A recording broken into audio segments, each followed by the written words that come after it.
What a lively boy you have there. I'm so glad you were born.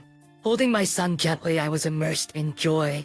Everyone in the room cheered when they saw my son crying loudly. Then my husband came in late. Look, the child we've always wanted. However, my husband didn't say anything upon seeing our newborn son. In fact, he didn't even change his expression. I could feel a tense atmosphere in the hospital room. Hey, say something. I couldn't bear it any longer, and spoke up, but he didn't even look at me. Then suddenly, "Doctor, please do a DNA test." What? Everyone in the room, except my husband, showed their surprise. What are you talking about? Is that child really mine? Of course he is, but my husband didn't believe it. We had so much trouble having a child. Something's definitely wrong. It must be another man's child. Calm down. The doctor who took care of me was an old friend. Therefore, he also tried to calm my husband. I won't accept it. Stop it. Don't say things that don't make sense. You're one to talk, deceiving me. The conversation was going nowhere. Our pointless argument continued. Then the doctor made a suggestion to stop our quarrel. Let's do a DNA test to find out everything. A week later, when I went to hear the results, my husband was already there, smirking in a creepy way. And the doctor said something shocking. There's no parent-child relationship with the born child. However, there was an unbelievable truth hidden behind this. My name is Emily Johnson, a 30-year-old office worker. I married my husband Mark about 3 years ago, and I was due to give birth in a few months. It had been a long journey to get here, and there had been many challenges. Shouldn't we start thinking about having a child? Yes, we should. We started thinking about having a child after 2 years of marriage. As we were about to turn 30, we both wanted a child. We're not getting any younger, and I want to show our parents their grandchild soon. My parents never really pushed us, but I think they were hinting at wanting grandchildren. After that, we spared no effort in trying to conceive a child. But it just wasn't happening. To make matters worse, my husband's frustration grew as time went by. Do you want to do it tonight? I'm tired. Let's do it some other time. The frequency of our intimate moments decreased, and our relationship became strained. Before I knew it, I had turned 30. That's when I decided to talk to my sister Natalie, who was already married with 3 kids. I see. How was it for you? I got pregnant pretty easily. Oh, I see. Why don't you try seducing him? That was my younger brother Alex chiming in. I couldn't help but sigh. Why are you even here? I thought it might be interesting. That's right, I remembered. Alex has always been quick to jump into anything he finds interesting. Well, Alex is like this, but maybe you can get some ideas from him. Exactly, like I said, just give him some stimulation. That's easier said than done. Just do it. After talking for about 2 hours, we parted ways. On my way home, I was deep in thought about what to do next. And before I knew it, I had arrived home. I entered the house with a bit of nervousness. Where have you been? I went to see my sister. Oh, okay. His response was indifferent. That night, I decided to wear my sexiest lingerie and tried to seduce my husband. What's gotten into you? He was clearly surprised. I just thought it might be nice for a change. Okay, that night we were intimate for the first time in a long while. I felt fulfilled and happy, but that was the last time my husband and I were together in that way. I tried several times, but eventually my husband stopped paying any attention to me. Not only did my husband stop paying attention to me, but he also started coming home increasingly late and hardly ever spent time at home. Are you going to be late again tonight? Yeah, so you can go to bed first. Okay, I started to question what it even meant to be married. My mood sank and I lost my appetite. I had thought that getting pregnant would bring back the gentle husband I knew, but we hadn't been intimate for months. Moreover, I started to suspect that he might be having an affair. I'm home. I'm tired, so I'm going to take a bath and then go to bed. Oh, let me take care of your suit. Thanks. It was when I was hanging his suit on a hanger that I noticed a sweet scent from the neckline. Upon closer inspection, it smelled like perfume. Definitely not something my husband would wear. Unsure of what to do, I impulsively called my sister. What's up at this hour? Well, I wasn't even sure how to explain it. Just calm down, take a few deep breaths. Following her advice, I took a few deep breaths. Feeling a bit calmer, I explained the situation to my sister, Mark's suit smells like perfume. Could it be accidental? Like from a woman at his workplace, but it's on the collar. Is that likely? That does seem unusual. Should I confront him about it? My sister seems thoughtful. It might be an option, but maybe not right now. Why not? Is there a reason? There's still a chance it's coincidental, and if you ask him now, he might just dodge the question. It's tough, but letting it go for now might be wise. Rushing into things could backfire. She had a point. If I hadn't talked to her, I might have confronted my husband right away. Okay, I'll follow your advice for now. Also, keep an eye out for anything unusual. And remember, you can always call me if something comes up. Okay, I hung up the phone feeling lighter than before the call. What are you doing there? Oh, nothing. I'm gonna bed. Don't stay up too late. Okay, I won't. My heart nearly stopped. I don't think he heard my conversation with my sister, but I worried if he was suspicious. I kept a close eye on my husband's actions. You've been coming home earlier lately? Yeah, work's calmed down a bit. Oh, really? Something on your mind? No, not really. After that, I didn't notice the perfume scent on his clothes anymore. Maybe, as my sister suggested, it was just a one-time thing. If everything stayed peaceful, that was fine by me. Then, 3 months after our intimate moments ceased, I noticed some changes in myself. I felt sluggish, and eating often made me nauseous. And then my sister called. How have you been feeling? Mark's been normal, but... What? What is it? I told her about my recent physical symptoms. Then, my sister reacted with surprise. Are you serious? Guess what? You might be pregnant. Wait a second. While still on the phone, I rummaged through my drawers and found a pregnancy test I didn't remember buying. I rushed to the bathroom to test. Waiting for the result was nerve-wracking. I'm pregnant. I'm pregnant, sis. Really? Didn't you notice?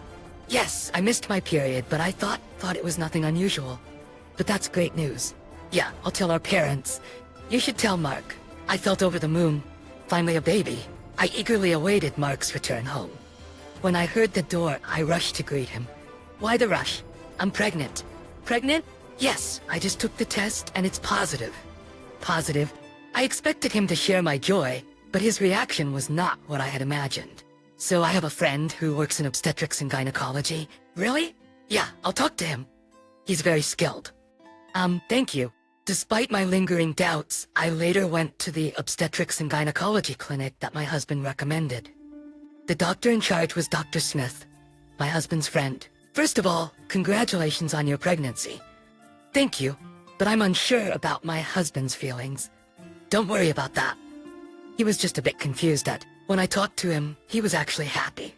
Really? Yeah, his words reassured me. I couldn't have handled it if he had said he didn't want the child now. The appointment was brief, and I returned home feeling uplifted. I'm home. Welcome back. How was it? Everything seems fine for now. That's great. It seemed Dr. Smith was right. My husband was just initially confused. I believed we could work through this together. At first, he was supportive with household chores and shopping as my pregnancy progressed. However, as my belly grew, he gradually became distant again. Have you heard anything from my husband? No, I haven't heard anything. I had a feeling Dr. Smith was avoiding my gaze. I see. I kept asking about my husband at every appointment. It almost felt pointless. What should I do? I hoped that once the baby was born, things would change for the better. Then one night, my husband suddenly accused me of infidelity. Have you been meeting someone lately? Who would I meet in this condition? Isn't that more your thing? Do you have any proof? I heard you're meeting men outside. That's not true. It was my brother, if you must know. Is that the truth? Do you want me to call him? Never mind. I get it. The atmosphere remained tense as the due date approached. The next day, labor started, and I headed to the hospital. My husband was at work, so I called my parents to accompany me. Nat, the birth canal is already opening a bit. Is that so? Let's head to the delivery room. Please take care of me.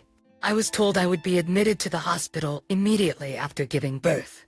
My parents contacted my husband, but what about Mark? He's busy with work and can't make it to the birth. I see. Sorry for bothering you to contact him. Now that it's come to this, focus on your delivery.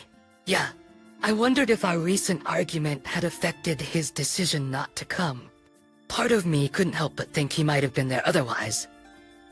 4 hours after entering the delivery room, which is quick for a first birth, I safely gave birth. What a lively boy. I'm so glad you were born. I held my son and soaked in the joy. Everyone in the room cheered at my son's loud cries. I moved to my hospital room and fell asleep from the exhaustion of giving birth, with my parents by my side the whole time. Later, my husband arrived with Dr. Smith. Look, the child we've always wanted. However, he didn't say a word to our newborn son, nor did his expression change. I felt a tense atmosphere in the room. Hey, say something.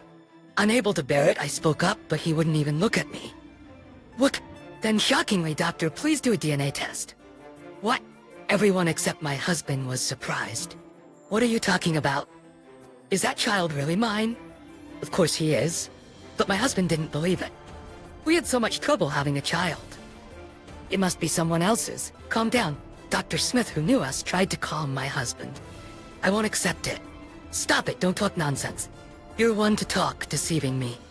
The argument seemed pointless. The pointless argument between my husband and me continued even after that. Dr. Smith then suggested something to stop our argument. Let's do a DNA test. That will clarify everything. I apologize, but please do it. I caught a glimpse of my husband's face.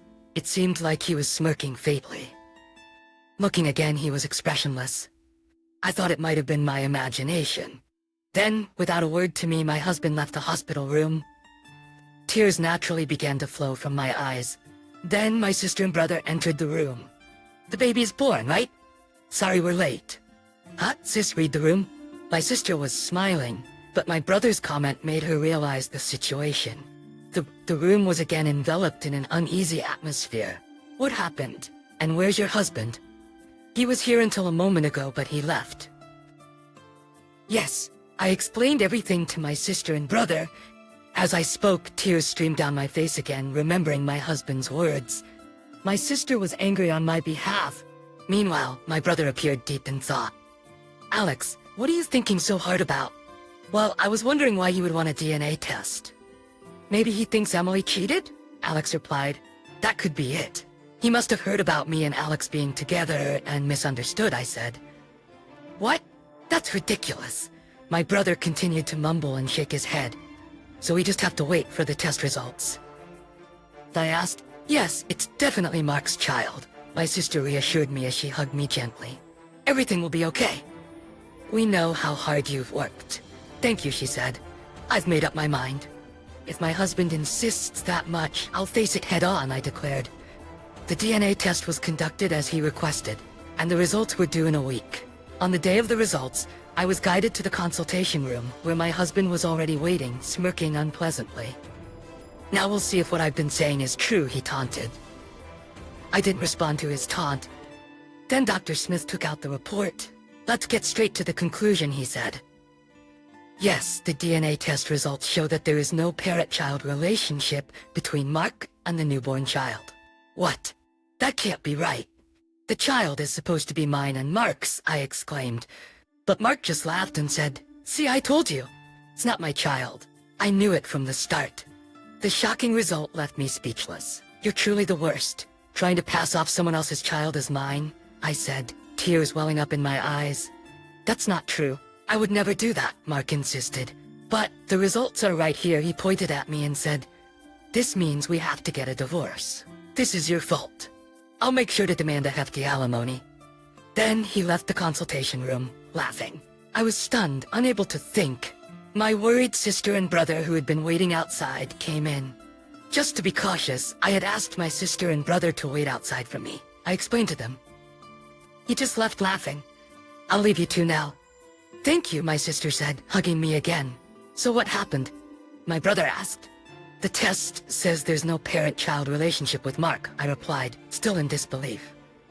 Let's go back to your room for now, my sister suggested. Yes, we returned to my room and I was still in disbelief. I just can't believe this, I said, tears streaming down my face. I have something I want to check, my brother said. Check? What is it? I asked. There's something I want you to do, Emily, my brother said, looking serious.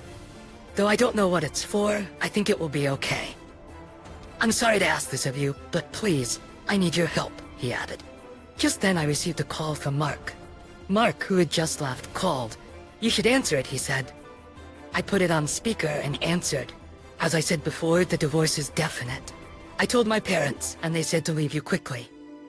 Your parents too? I asked. Yes, Mark replied. And don't forget about the alimony and the hospital bills.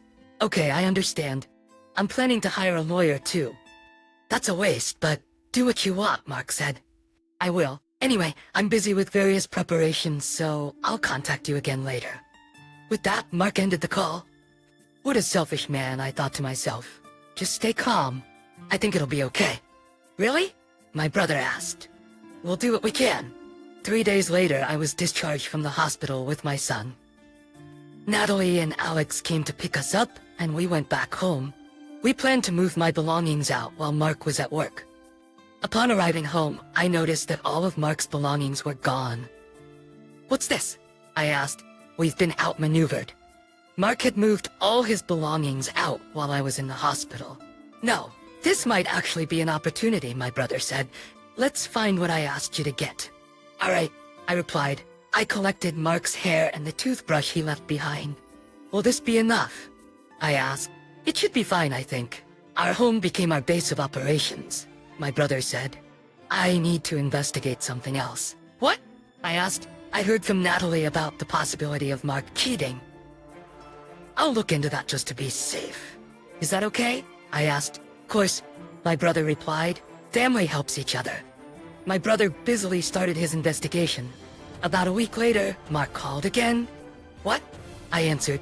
Hey, we need to talk about the divorce. Make sure you come. A meeting? I asked. Yes, Mark replied. Let's settle this once and for all. Though I'm sure I'll win. We'll see about that, I replied. Just don't run away. Of course, Mark said.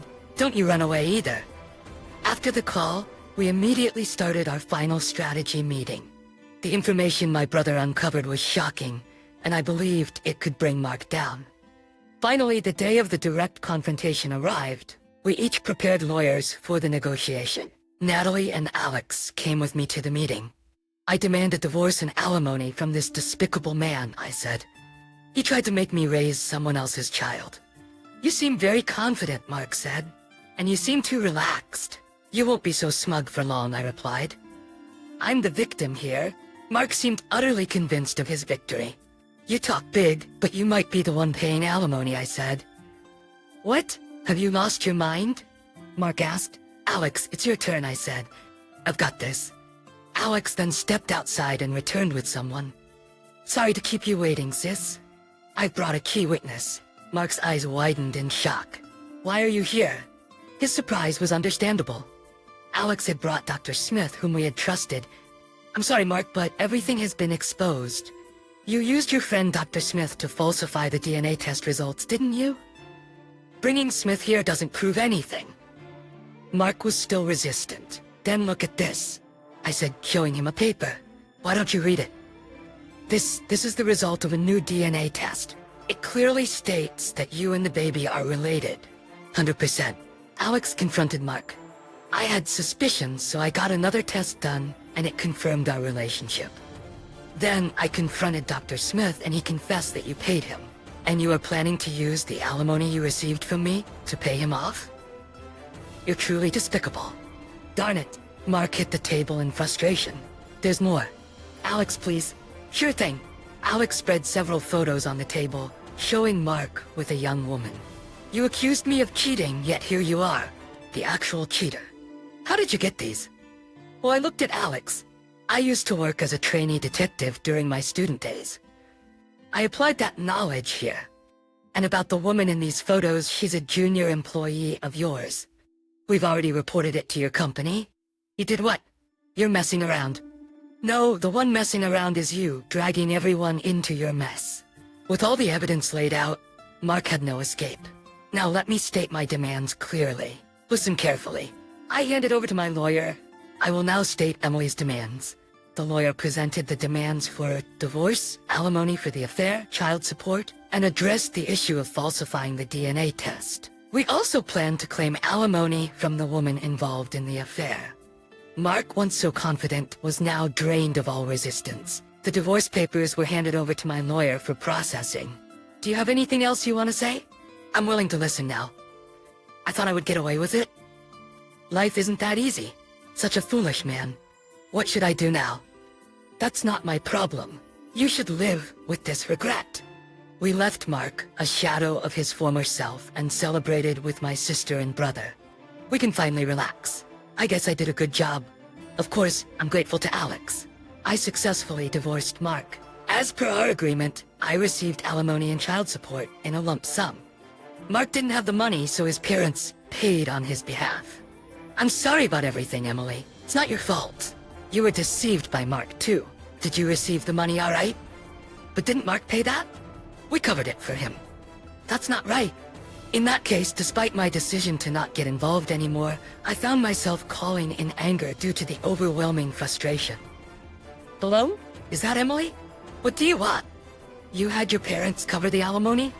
How low can you go? It's none of your business anymore. Yes, that's right. But I just had to say something. I couldn't rest without doing so. Afterward, I learned that Mark was disowned by his parents. Moreover, I've been disowned. Oh, that? I advised them to do so. What? Well, good luck with everything. Bye. And with that, I ended the call. I felt incredibly relieved. My actions also led to Mark and his affair partner losing their jobs. Eventually, he was abandoned by his affair partner and left alone. I checked on him. He's just scraping by with part-time jobs now. Is that so? Well, he got what he deserved. Truly a foolish man. I named my son Kevin, hoping he would grow up to be nothing like his father. Now I look forward to a happy life with my beloved son, Kevin.